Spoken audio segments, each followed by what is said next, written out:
নমস্কার, কৃষ্ণগঞ্জ এএমপিএস এ সকলকে স্বাগত জানাই। আজকে তোমাদের জন্য একটা নতুন টপিক নিয়ে এসেছি, দশমিক সংখ্যার ভাগ। দশমিক সংখ্যার ভাগ দেখো, 8 ডিভাইডেড 3.44 এটাকে আমি কিভাবে ভাগ করতে পারি। দেখো 8 কিন্তু 3 থেকে ছোট, তারপরে আবার দেখো দশমিক আছে, মানে আমি 34কেও ডিভাইড করতে পারছি না ডাইরেক্ট। তাহলে আমি এটা কিভাবে করতে পারি, আমি একটু দেখে নিই, মাল্টিপ্লিকেশনটা একটু টেবিলটা দেখে নিই। 8 into 0 is equal to 0, 8 into 1 is equal to 8। তার মানে 3 থেকে ছোট পাচ্ছি কি আমি 0, তাহলে আমাকে এখানে 0 দিয়ে ডিভাইড করতে হবে। 8 0 0।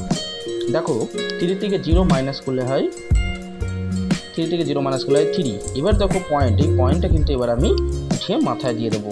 এবার নিচে চলে আসলো 4। এবার আমি কত দেবো, তাহলে 8 into 2 is equal to 16, 8 into 3 is equal to 24, 8 into 4 is equal to 32।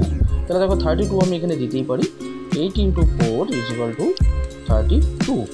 Minus করে দাও, 4 থেকে 2 মাইনাস করলে 2, উপরে আছে 4, তাহলে এটা চলে যাচ্ছে, দেখো মিলে যাচ্ছে, 3 2 যায় 24। দেখো খুব সহজেই কি সুন্দর আমি ভাগটা করে ফেললাম। একই রকমভাবে সেম এই ভাগটা তোমরা করবে, করে আমাকে কমেন্ট বক্সে জানাবে।